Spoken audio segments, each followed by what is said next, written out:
रामाशंकर चाचा व्यास जी वहाँ कभी मैं मंडली का हार्दिक हार्दिक अभिनंदन करता नहीं तना नमूना कलाकार लोग जिनबारे से दिया लोग नाल तबला प्रसाद देते भाई अनुरुद्ध दासिक जी ग्राम जादवपुर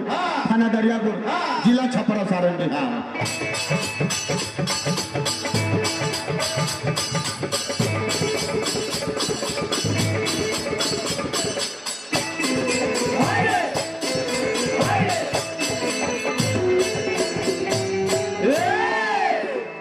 मंडली मोहन कमरा शुभम बाबू बारे छोटू बाबू ब्याज जी बारे सनी कुमार भाई भरत बानी हमरा पप्पू जी बानी बबुआ संजय कुमार एक गौरी बबुआ बारे जो नाम खबसुरता है बेंजू में उठा दी बेंजू में भैया बेंजू पर स्वर मंडल दिखाता रहे सुमंदर सुरीला जी पूरे जिला छपरा सारण की धरती से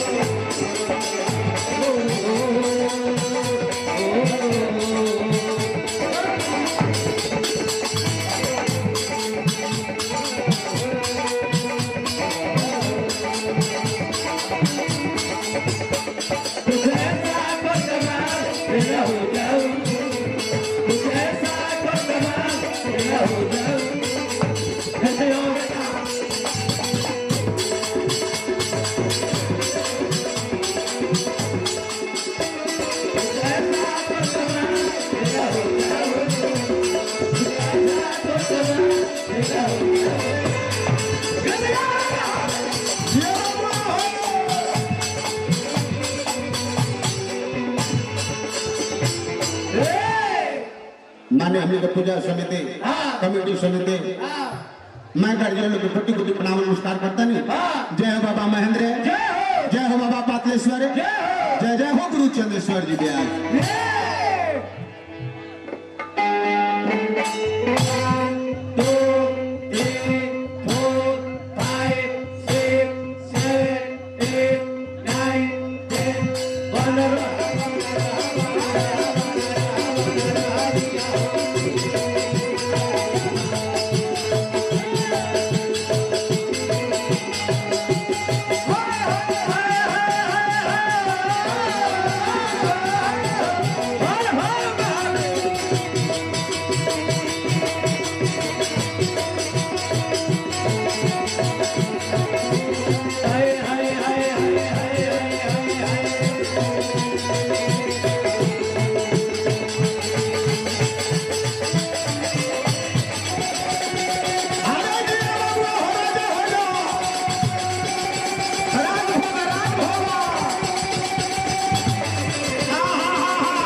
बेंजू को उठा दी बेंजू में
जय श्री राधे राधे।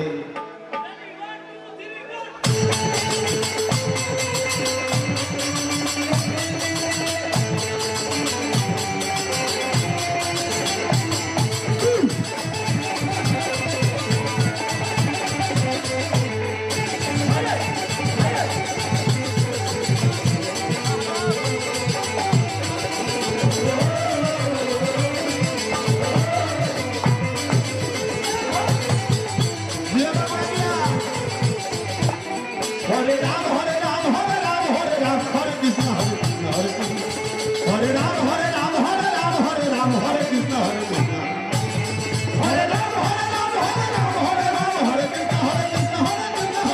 हरे राम हरे राम हरे राम हरे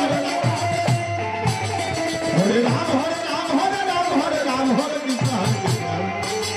हरे राम हरे राम हरे राम हरे राम हरे कृष्ण हरे कृष्ण हरे कृष्ण हरे राम हरे राम हरे राम हरे राम हरे कृष्ण हरे कृष्ण हरे राम हरे राम हरे राम हरे राम हरे कृष्ण हरे मास्टर साहब तनिक को हमने के भक्ति गीत फास्ट बजा के हमने बंदा सुरन की ओरिया चली लगा बबुआ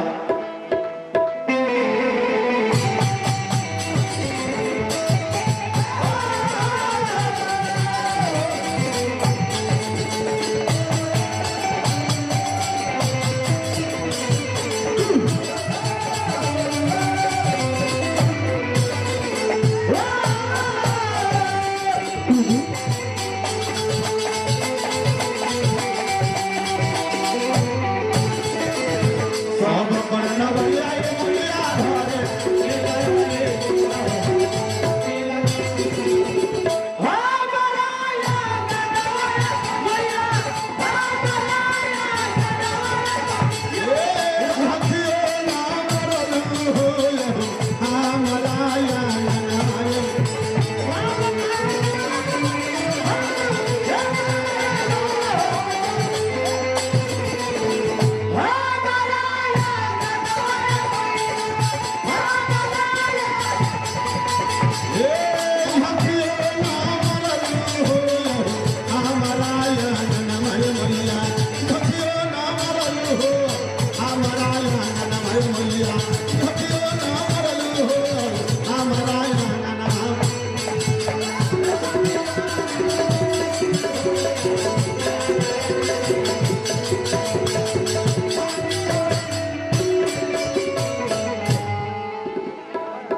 राजा रामचंद्र भगवान की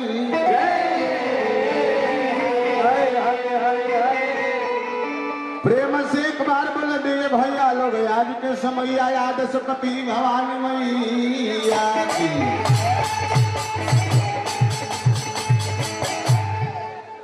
गदाई सराय पंचायत राज के सहयोग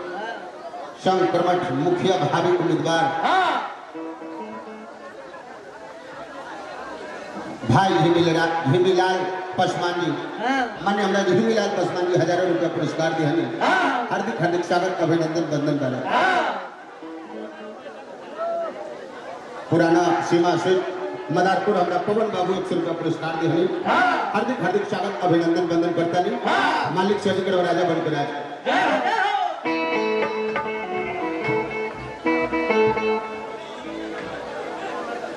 जिला परिषद के उम्मीदवार हाजीपुर क्षेत्र संख्या 22 अरुण चौधरी जी की तरफ से हजारों हजार रुपया पुरस्कार है हार्दिक हार्दिक अभिनंदन अरुण बाबू के बाद मालिक से लेकर हमारा अरुण बाबू के पद प्रतिष्ठा में 4 लाख गोस्वामी तुलसीदास बाबा बाबू लिखा है वरना नाम सांग हाला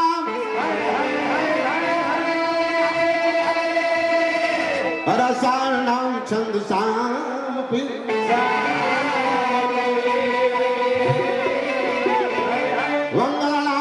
को तारो बंदे बनी बिना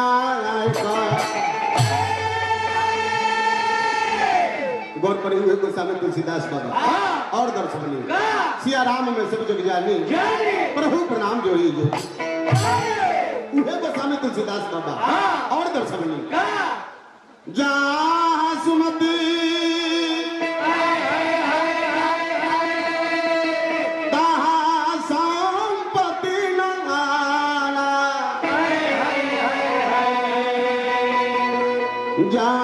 कुमती विपत्ति निधाना लिखने की जहाँ सुमति तहाँ संपत्ति नाना जहाँ कुमति तहाँ विपत्ति निधाना ए मालिक कहत मतलब ई बा कि जौना परिवार में जौना समाज में चाहे जौना ग्राम में यदि सुमति बा उसी भगवान का आगमन होला अजौना परिवार में कुमति घुस गई हो जा बुझे जो 10 रावण वाली बात बा कार्यक्रम अनुसार छोटा हो बड़ा हो हम सनातन धर्म में गणेश भगवान के दरबार में भक्त हाजिरी लगाता भक्त की बात प्यार से अनुरोध है कि आप सुमिरन जो बहुत कम समय लगाएंगे टाइम नहीं है लोग चल जाएंगे आप लोग 15 मिनट में लगाइए जी भाई जी सर गलती हो गई जय गणेश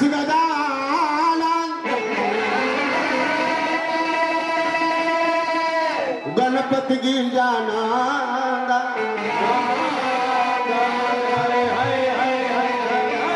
हाथी जोड़ी ले पाँव पड़ी ले बाबा की करत बनी अभिनंदन भक्त को दरबार में हाजिरी लगावता जौना दरबार की कृपा से जब संसार का नैया चलेगा हंस पर सवार भंडार है विद्या के जान ला जहान रहु रहो बार ज्ञानी होई के लाचार रहुरा द्वार हम आई बानी अरदीर हमार सुन शारद भवानी हिनैया माज धार से किनार कर माई हो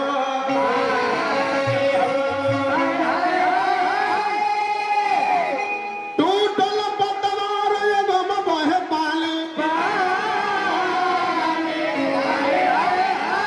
और बहला बयार खेवनहार ना दोसर कोई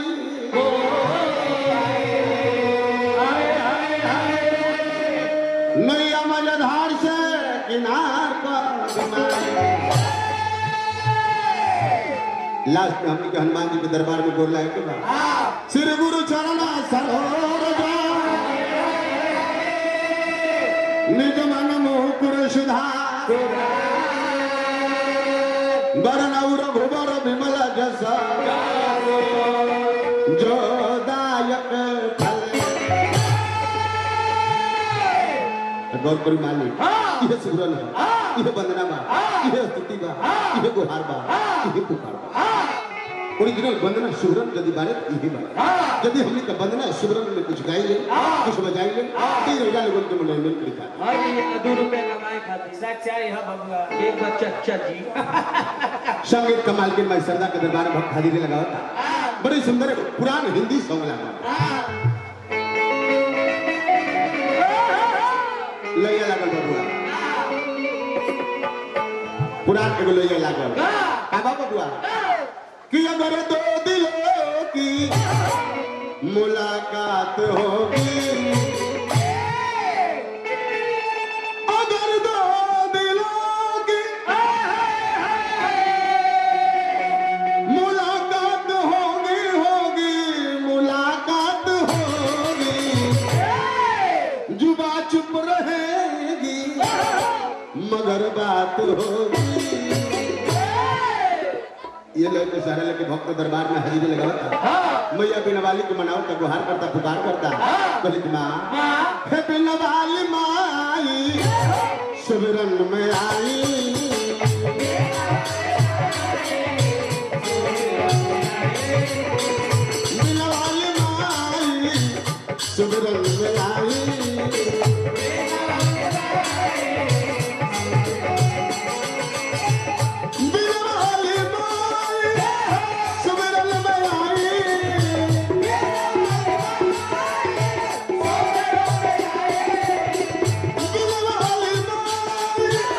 सुमिरन में आई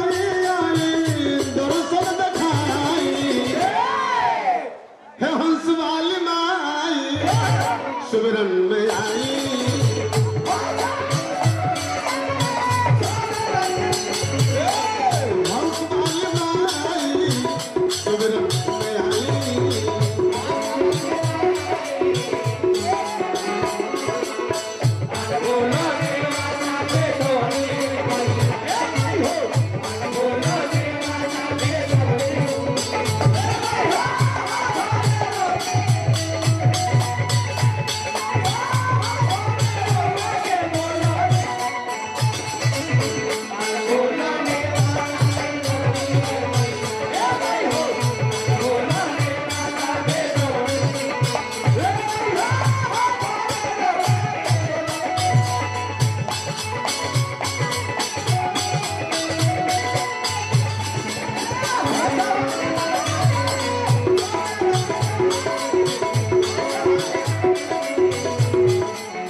कल की माई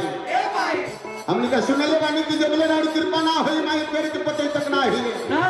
आखिर है पंडाल के बीच है समाज के बीच यदि हमने के मुख के भीतर जिभिया हिल रहल बाई सब राउर कृपा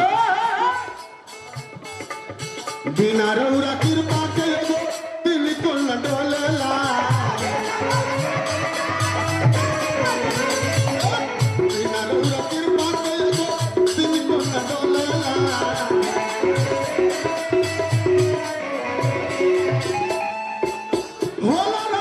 भांगर में फूल खिला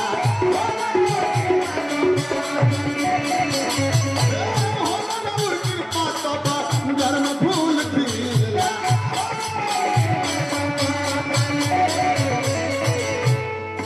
भक्कल ए माई नाम अनेक बा शक्ति एक बा हमने जितना ज्ञान नहीं थे कि आखिर कौना नाम लिहला पर हमने पर खुश हो जाए शेरावाली माई सुमिरन में आई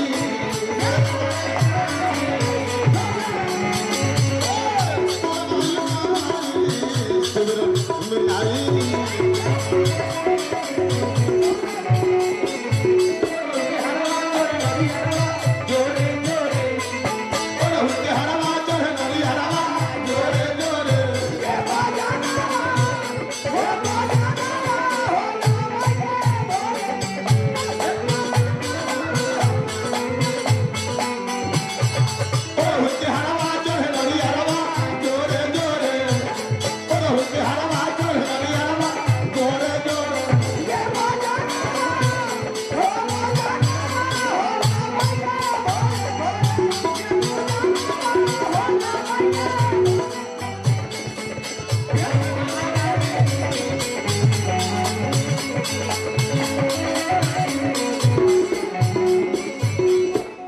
लास्ट में लेके पहले के माई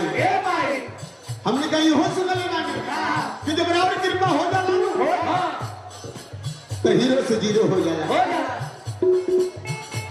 आज एकरा माथे से ना हाथ हट जाला वो हीरो हो के भी जीरो हो जाला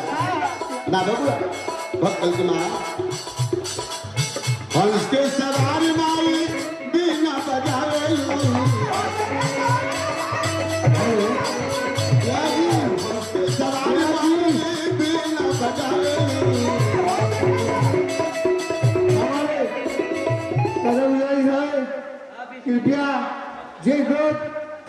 कर दे। बीच में डिस्टर्ब मत करो। हमारे जितने भी जेंट्स हैं चबूतरा में खड़े कर दे। लेकिन दिक्कत हो रहा है। चाय पिए के थोड़ा बड़ा साउंड बजते नहीं के। रंजू के कोट में आ रहे सब कोट। आई लो। श्री सूर्यराज पंचायत समिति सदस्य पद के उम्मीदवार बने गदाई सराय चकनूर गदाई सराय चकनूर हजार रुपया पुरस्कार देने माननीय सुनील बाबू मालिक से अधिग्रह की पद प्रतिष्ठा में 4 लाख। हंस के सवारी माई बीना बजावलू हंस के सवारी माई बीना बजावलू भक्त के पुकार सुन के धावो लगावे भक्त के पुकार सुन के धावो लगावे। जिला परिषद क्षेत्र संख्या 22 से भावी महिला जिला परिषद उम्मीदवार पति दिनेश कुमार तिवारी आरती कुमारी हजार पुरस्कार भी हमें कोटि प्रणाम नमस्कार मालिक से अधिग्रह पद प्रतिष्ठा में 4 लाख। हे बबुआ माई महारानी माई जो दवाई सुरन में आई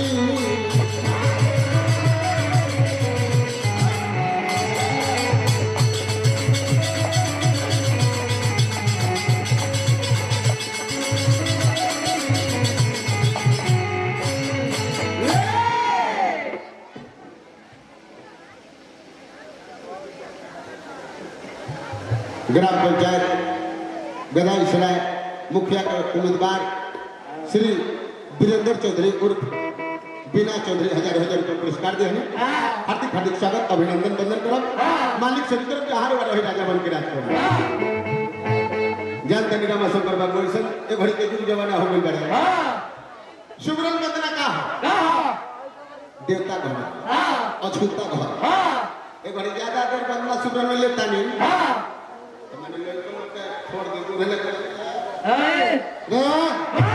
लागल बिना समय अब पठान कर जाए रमा शंकर ज्यादा बूढ़ा गल बात खत्म यदि हमनी के कुछ ज्यादा देर करता नहीं तो जा ले लगले अब जानकार बने इहे बात तमने के 2 लाइन में गणेश भगवान के गोर लागे ना आज हमने के विवाह कीर्तन यानी माई बहन लोग बैठल बनी और भैया चाचा बाबा दादा लोग बैठल बनी आज की रात्रि हमने के शुभ विवाह कीर्तन गावे के ना बबुआ तो बड़ी सुंदर एगो मार्केट में गीतिया बाजता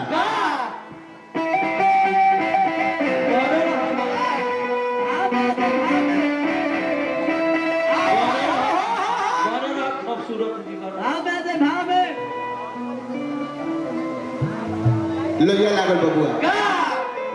मेहरारू के भाव बा जो ही आस चाल गइला अरे गोदी में खेला के जो ही आस चाल गइला अरे गोदी में खेला के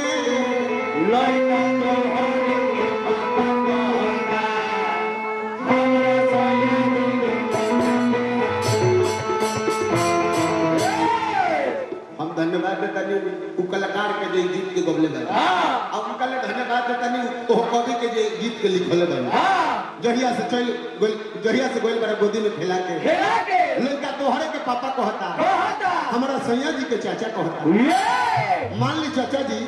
कि यदि बबुआ बारे अब बबुआ के यदि चाचा जी गोदी खेला के यदि चल रही बने आ यदि वो बबुआ के मम्मी की बात के कहता नहीं तो बुझी जे मिला मिला के इज्जतदारी रह जाए आ यदि उहे बबुआ के उन पर यदि मामा खेला के गोदी चल जाई है वो दिन से वो पापा कहा लगे ये बड़े के गीत संगीत दूसर होई बने हैं ये बड़े ऐसे से मार्केट में गीत बजता खैबा में हरी के हाथ त मोटा जाइबो आ माई के हाथे खैबो त टिबिया जाइबो तो ही ना जाना तेरा ससुराल बोले रहते ऐसा गीत बजता मार्केट में लेकिन दरबार में भक्त हाजी लगा तो भले के बाबा गोलो पति गोरी के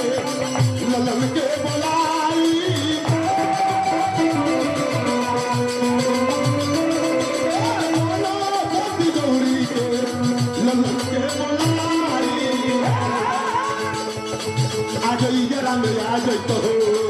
आपके दर्शन दिखा जाइतो हो इंदिरा में आ जाइतो हो आपके दर्शन दिखा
भगवान को हो जाए तब बुझी जो हो मैं मंगल का बारिश हो जाए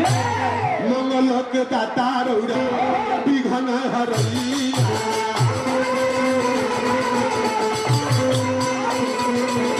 मंगल के दाता रौरा बिघन हरैया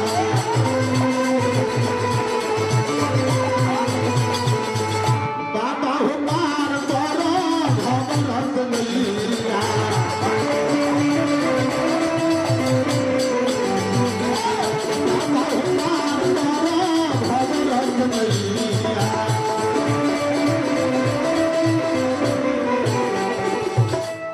कल के बाबा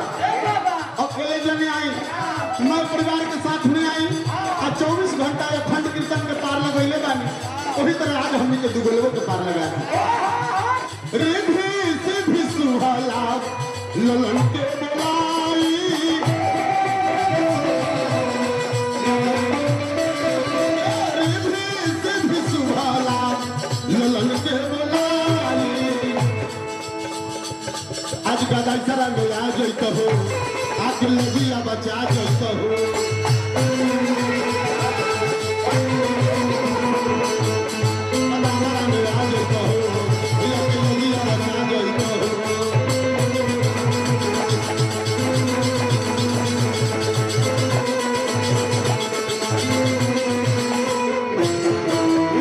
हनुमान जी के दरबार में गोड़ लगा के बाद हनुमान जी के गोड़ लगले तनी ओकरा बाद हमरा रामा शंकर बाबू से विवाह कीर्तन के कार्यक्रम शुरू हो गया पैसा ले गौरव बिहान होल अरे बोलौले उड़ा से सब रे बहुत बहुत पुरस्कार हमरा विनोद भैया लोडर एजेंसी जॉन डियर के बुझीजे घरे माने सबसे मेन मैकेनिक इनका के इंजीनियर साहब को ही तब कमे विनोद भैया हमरा 1000 रुपया पुरस्कार दे हने भैया हार्दिक हार्दिक स्वागत अभिनंदन बंदल बा हम के हनुमान जी के दरबार में लगे हां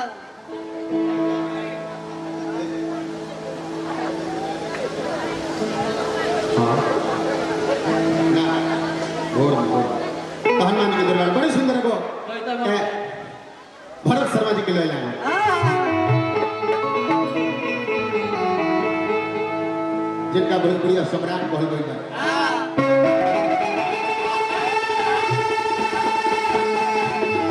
देखिए कितना सुंदर भाव बजनाथ बाबू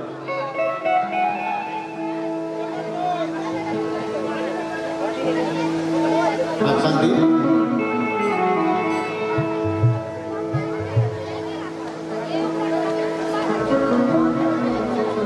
शांति बबुआ ले कबा कि अरे पियर रे भाई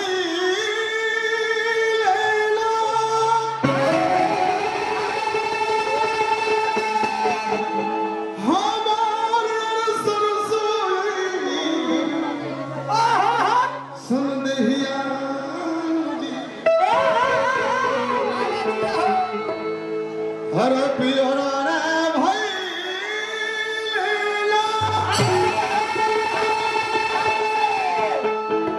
ये लैया में दरबार में हाजिरी लगाओ बोल के हे हनुमान सहया हो खिला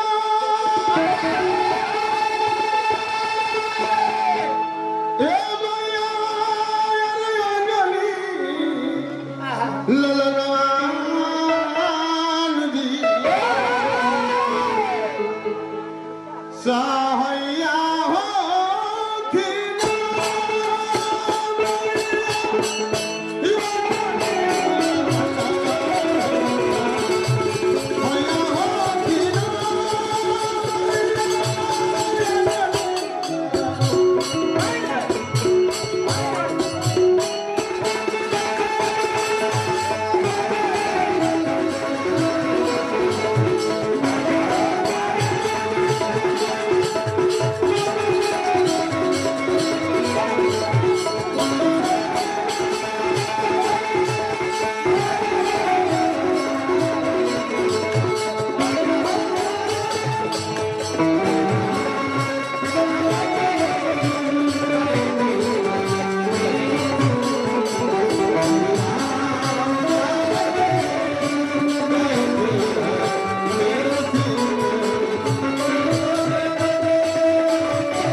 कार्यक्रम हो रहा है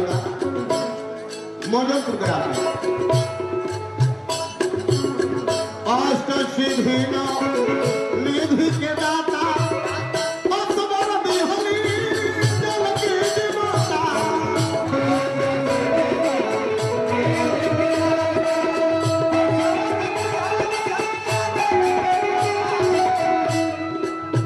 अष्ट सिद्धि निधि के दाता दिन हजार की माता अष्ट सिद्धि निधि के दाता असबर बिहनी जल की माता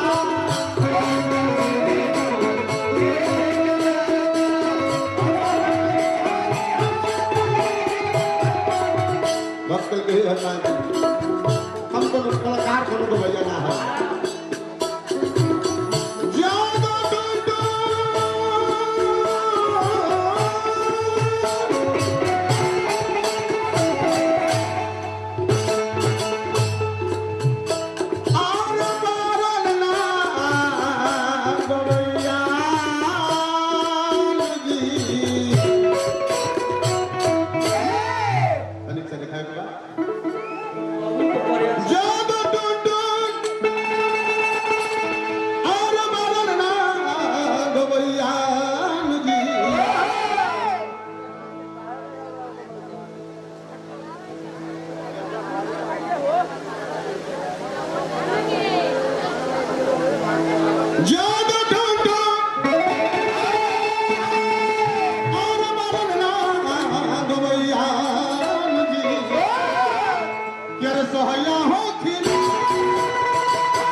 हो बीच धर्म नया हो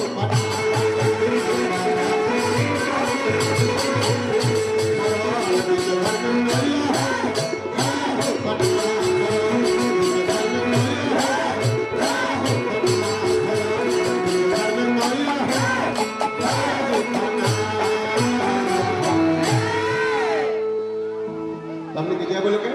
अब हमरा रमाशंकर बाबू से कि हमसे क्या भूल हुई जो ये सजा हमको मिला हमार बाबा में तो का पिक्का किसी रिश्ता बोलना राधे श्याम बोलना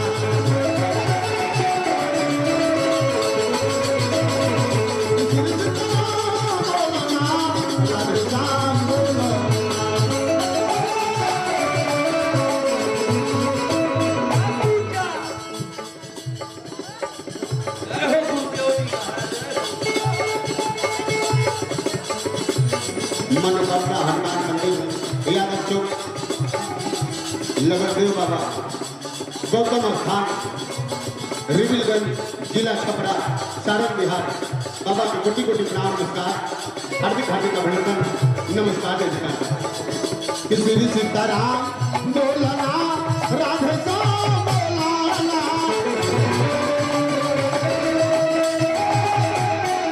किसी सीताराम बोलना राधे श्याम बोलना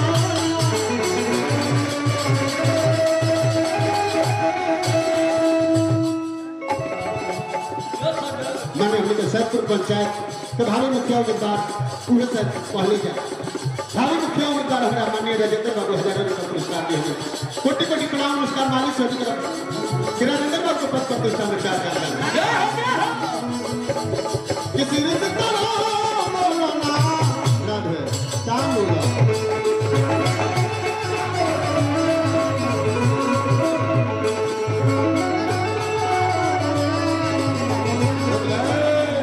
हम तिजोरी बिनती करते हैं कि आज हमने के दरबार में हाजिरी लगा रखा